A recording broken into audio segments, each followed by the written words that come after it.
Hey everybody, welcome back to our film of the week. Hope you guys have been enjoying the content on the channel as of late. We are back to using the camera once again because I'm at home this time when I watched this film. And just was curious to watch this because I've made some remarks regarding this film and I just wanted to see if my remarks were correct or, if I had the right judgment on the specific film. And good timing as well because I guess you could say the remake or reboot, whatever you want to call it, Twisters is out now, and we'll be seeing how that performs. So I figured to revisit the first film and discuss my thoughts on that, because I've never seen it, just saw it, and we're going to discuss it right now. So, Twister, which was directed by Jan de Bont, who was most notable for the film Speed, which I like enough. I don't really care for it too much, but it's okay. And was involved briefly for the 1990 the 90s Godzilla film, the first American Godzilla film, but left the project due to creative differences. So this was released in 1996, specifically May of 1996. So this would be literally 2 months before Independence Day would be released. So just and. This is, of course, as the title suggests, this is about tornadoes and their destructive capabilities, but specifically a group of storm chasers, which have some familiar faces here and there. Philip Seymour Hoffman, but centralizing itself with Helen Hunt and Bill Paxton, who are a former couple who are in the middle of a divorce, and Bill Paxton brings along his new wife, or his soon-to-be wife, on this journey to meet up with Helen Hunt to get the divorce papers so they can finalize their divorce. And while he gets reunited with the group, they start to chase down tornadoes once again, and potentially see returning to old stomping grounds and potentially wanting to stay in such a place, and potentially re-energizing an old romance, bringing back old memories, old feelings, blah blah blah blah. So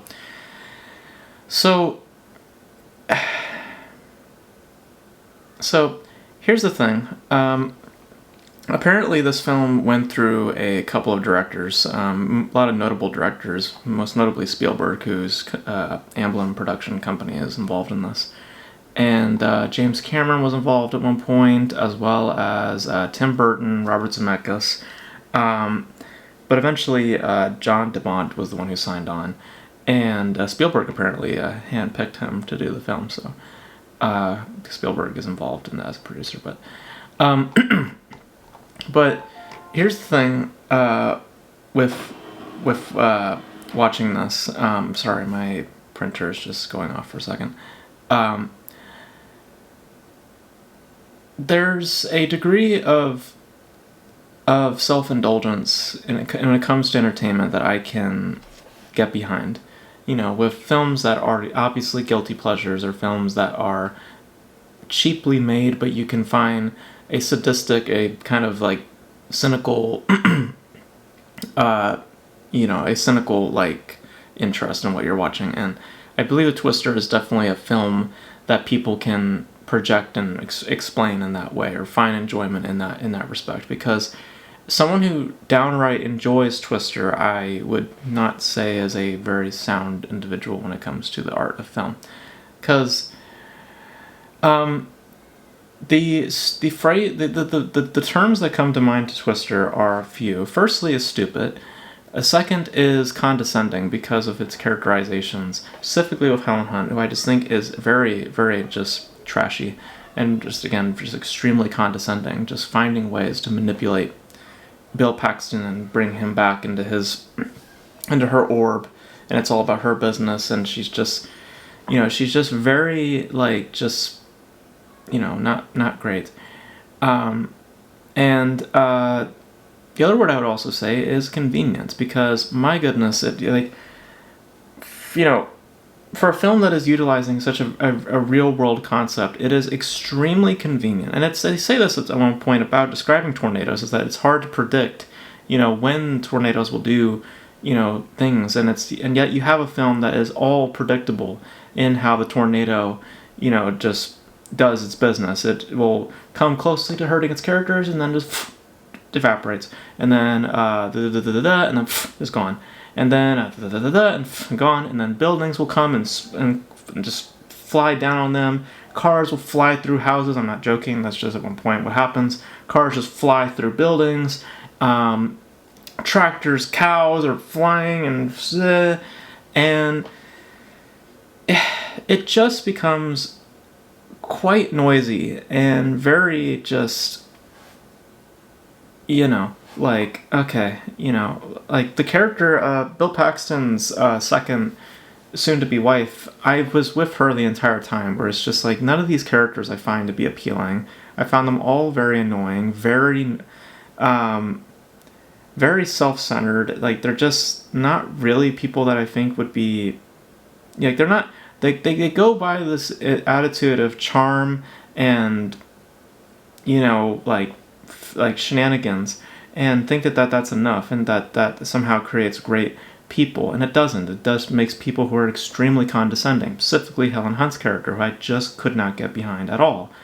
And what I cannot get behind is the performances. I found them to be extremely lackluster, especially Bill Paxton. I just found him to just be downright just bad in this. I don't think he was good in this at all.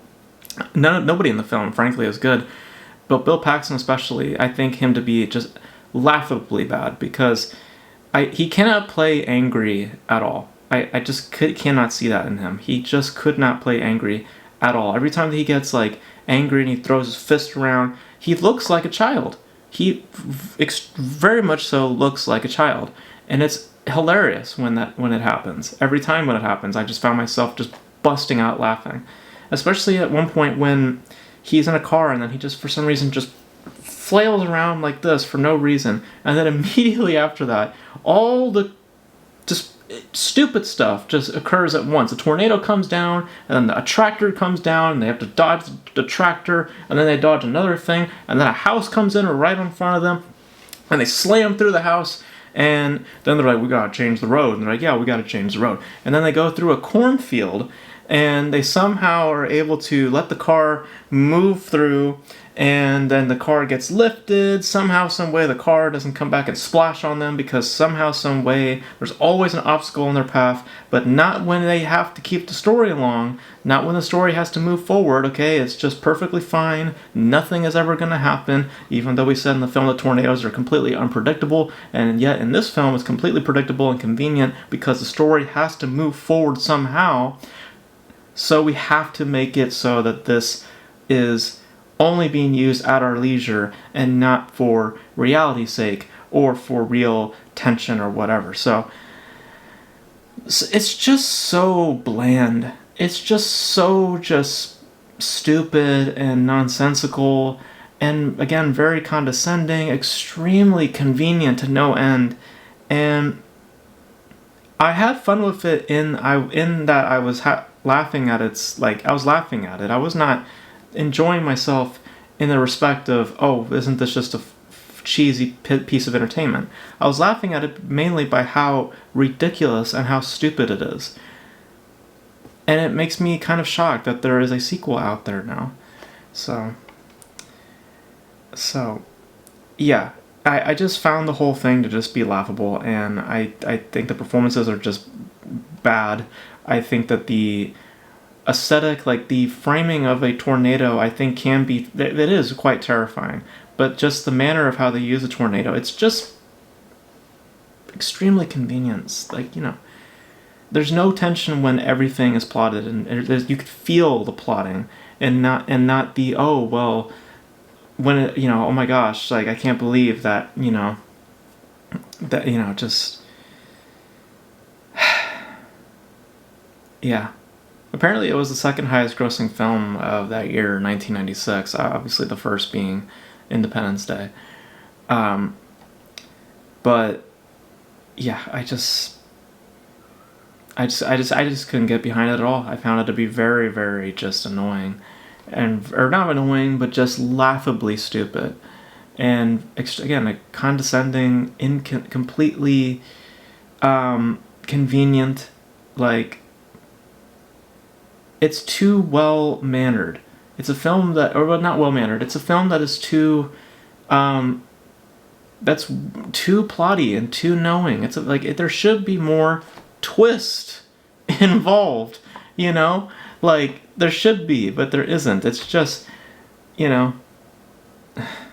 Apparently, when the film was pitched, there was no script. It was apparently just a piece of VFX, and well, to some extent, that kind of describes the experience that I had with Twister. In that it is just someone who went, "Hey, let's do a tornado movie," and they did do a tornado movie, but they left all the other things, the story, the characters, all that stuff, kind of just threw that to the wayside because nothing else except the spectacle, to which really doesn't hold up at all compared to to modern VFX at all. Besides that, nothing in this film really is worth a worthwhile investment. Not the characters, not the performances. It's just funny, and that's just not, I think, any of what the film is trying to achieve is humor. Sometimes it does, but it's not to where you're laughing with it. It is always and forever will be laughing at it because it is just stupid. It's not entertaining. It's stupid. Stupid is entertaining, but it is not with any merit. It is just a loud, nonsensical, like, it's just all those things. Yeah, I just could not get behind it. I was really just, I had a blast, but not for the reasons that I think give it any real merit or real purpose. Yeah. It was just stupid. Loud and stupid. So those are my thoughts on Twister. I thought it was just dumb. Really dumb. I think you could do this I think that you can definitely approach this concept better and take it more seriously. But this, like, the patriotic parts as well, it's just like, never would thought I would put Storm Chasers and patriotism in the same vein. But okay, I just think they're honestly just dumb, just people who proclaim to be scientists but are just really just adrenaline junkies and just want to do some stupid stuff and not understand the real consequences to what they're doing. But whatever. But yeah, it was dumb. Loud and dumb. But you guys, let me know your thoughts on Twister if you guys have seen it, and of course if you guys have seen Twisters, let me know your thoughts in the comment section below. I've heard that film's got a big budget attached to it, something like 150 or even close to 200 million. We'll see, because this one didn't really do that crazy. I mean, it did like 400, close to 500 million, and that film, first film mind you, only cost like 80-90 million dollars. So we'll see. But let me know all your thoughts in the comment section below. And that's going to be it for this video, guys. Thank you guys for tuning in. And until then, I'll catch you guys in the next video. Bye.